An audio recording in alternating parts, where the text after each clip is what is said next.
So it turns out that this week is all about makeup tutorials. I am back with yet another one, and this time, instead of it being bronzy and glowy, we are purple and glowy. Earlier today, I saw a photo that Nikki Makeup posted of this look right over here.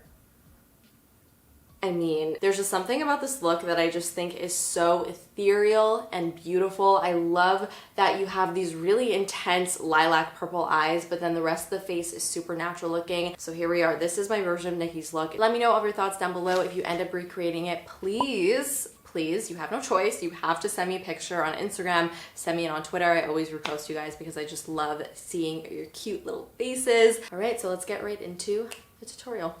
So we're starting off with the face today, so of course we need to prep. So I'm going in with my Ren Vitamin C moisturizer, and I'm just putting a thin layer all over my face and down my neck. This is my first time using this product. This is just a little sample that I had, so I don't really have any thoughts on it yet, but it did do a good job of putting down a nice base. To prep the under eyes, I'm going in with my Laneige eye gel. This is really great for underneath makeup because it's very, very lightweight, but it still does the trick. Then I'm going in with my Glossier Future Dew because the skin on Nikki's model is so glossy and glowy, and I wanted to mimic that. So this is a great product to add a really nice natural just dew and glow to the face. So I'm really focusing that mostly on the tops of the cheekbones, but then spreading whatever I have left over on my hands on the rest of my face. For my foundation, I cannot get enough of this stuff. This is the Oma foundation. It's so unbelievably good. This layered, especially with the Glossier Future Dew, is such a great combo because it just adds even more of a glow to this product. This foundation does have really good coverage, but it's so thin in texture, so it still allows a little bit of your natural texture to show through. It doesn't completely blank out your skin. I'm also applying this with a sponge because I do want to keep this as natural looking as possible, and a sponge is always going to give you more of a natural look. You can see here that I even flipped my sponge to a clean side to bounce it all over my face just to soak up any excess product because, like I said, I really want my skin to just look really nice and flawless, but still like skin. And it did it. Look at that. Wow.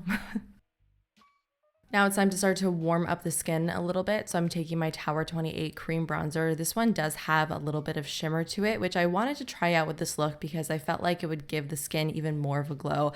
This look really is all about very fresh, glowy skin. So of course I wanted the products to accentuate that. I'm not really sure how crazy I am about the undertone of this bronzer. It's quite red, but I do feel like it ended up working, but it's just not my ultimate favorite. For my concealer, I'm going in with my Dior Forever Skin, and I applied this first on the back of my hand, picked it up with my beauty blender, and then applied it underneath my eyes. That way I wouldn't over apply the concealer because this is a fairly full coverage concealer, and if you do over apply it, it will look heavy and cakey. And I still wanted to keep that coverage, but I didn't want it to be over the top. And just like with the foundation, the beauty blender is going to help keep the concealer natural looking and not too heavy. The shade of this concealer isn't super light, but I am still using it to highlight slightly on certain areas on my face. So I put it down the bridge of my nose and on my chin, and in a couple seconds, you're also going to see me put just a tiny, tiny little bit right in the center of my forehead just to give a nice highlight point. To set my under eyes and the center of my face, I'm using this Pat McGrath under eye powder. This is such a nice powder. It's very, very lightweight, and it just looks like nothing when you put it on the skin, so that's why I love it. So I just put a pretty thin layer of that on the areas that I put that concealer.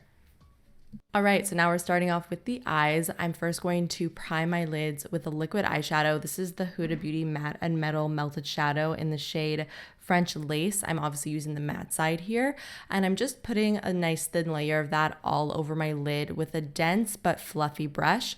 And then before it sets down, I'm just blending out the edges with my finger to make sure that it's nice and diffused. This is going to act as a base for the rest of the eyeshadow because we are doing quite a bright lilac purple look. I wanted to have a lilac base so that everything popped. The palette that I'm using today is the It's My Pleasure palette from ColourPop. This is the perfect palette for this look because it's pretty much lilac themed. It's great. So I'm going in with Kitten Fish, which is a nice matte lilac shade, and I'm just putting that right above my crease with a very fluffy brush to start to build up some color there. Then I'm going in with the shade Fanfiction, which is more of a true pink, and I'm putting that also above my crease to just add a little bit of warmth there because it does look like in Nikki's look that she does have a pop of true pink above the lilac. To deepen up the crease, I'm using a single eyeshadow. This is ABH Violet, and I'm putting that right into my crease with another dense but fluffy brush so that I could be nice and precise because I don't want this color to go everywhere. I want it to be really concentrated right in the crease and also on the outer corner of the eye. And after I initially apply that, I'm blending it out with a little blending brush, and then I'm basically just repeating those steps until I'm happy with the way it looks. Keep in mind we are creating somewhat of a cut crease here, although it's really, really soft. So then I'm going in with a dense pencil brush and I'm reapplying the purple shade into the crease because with all the blending that we're doing, we're diffusing the color. So I want to be sure that everything is nice and deep and intense. To just clean things up a little bit, I'm going back in with my liquid eyeshadow, just a really small amount on a flat brush, and I'm just cleaning up at the edge of that crease to make things look a little bit more sharp and precise.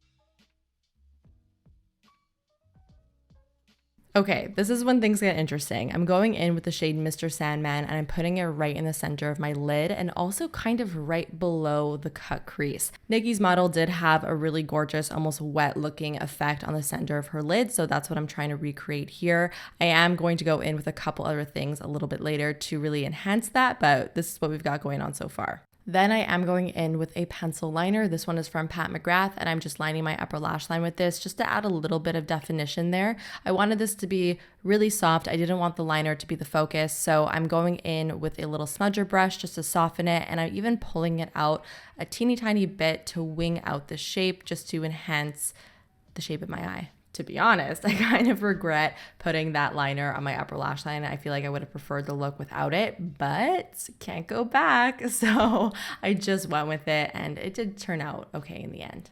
For the lower lash line, I'm pretty much mimicking the same thing that I did on my upper lid. I'm first going in with the liquid eyeshadow as my base and just applying that from the inner to outer corner. To add a little bit more depth, I'm putting the violet shade right on top to just deepen it up right on the outer and inner corner of the eye.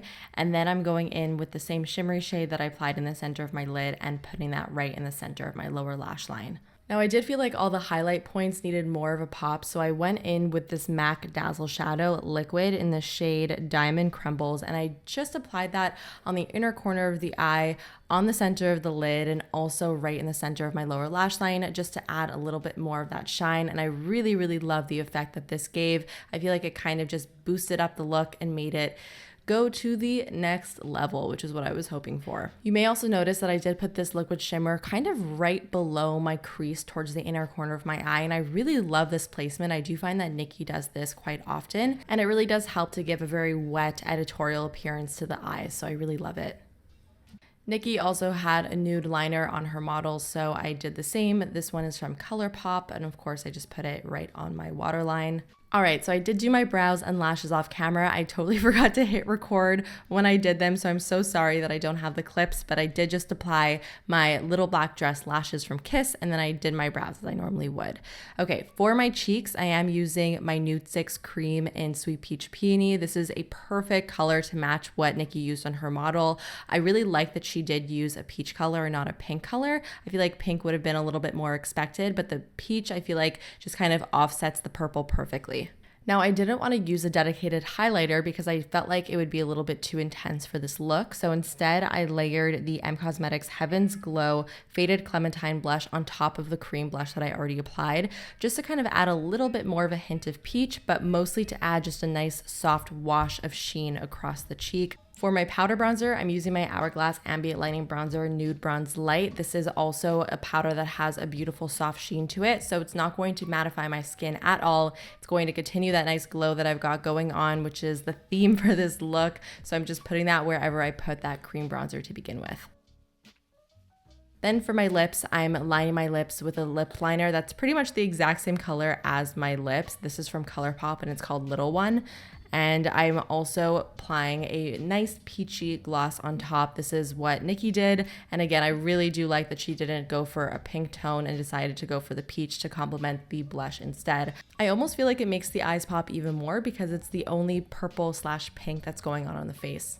Okay, so this is the finished look. I'm not gonna lie, you guys, midway through doing the eyes, I was about to turn off my camera and just completely give up because I just didn't feel like I was getting getting the look how I wanted to, but I just kept trucking along, and I'm happy that I did because I am really happy with the way that it turned out. What I do really like about this look is how kind of ethereal and whimsical it is. It doesn't really take itself too seriously. The lines aren't supposed to be perfect. It's definitely supposed to have a bit of a softer vibe, which I think goes with this color scheme really, really nicely. So I hope that you guys enjoyed seeing me recreate this look and all of the ups and downs that came along with it. Don't forget to let me know all of your thoughts down below. Would you wear this? Give this video a big thumbs up, and of course subscribe if you're not subscribed already and you want to join the fam.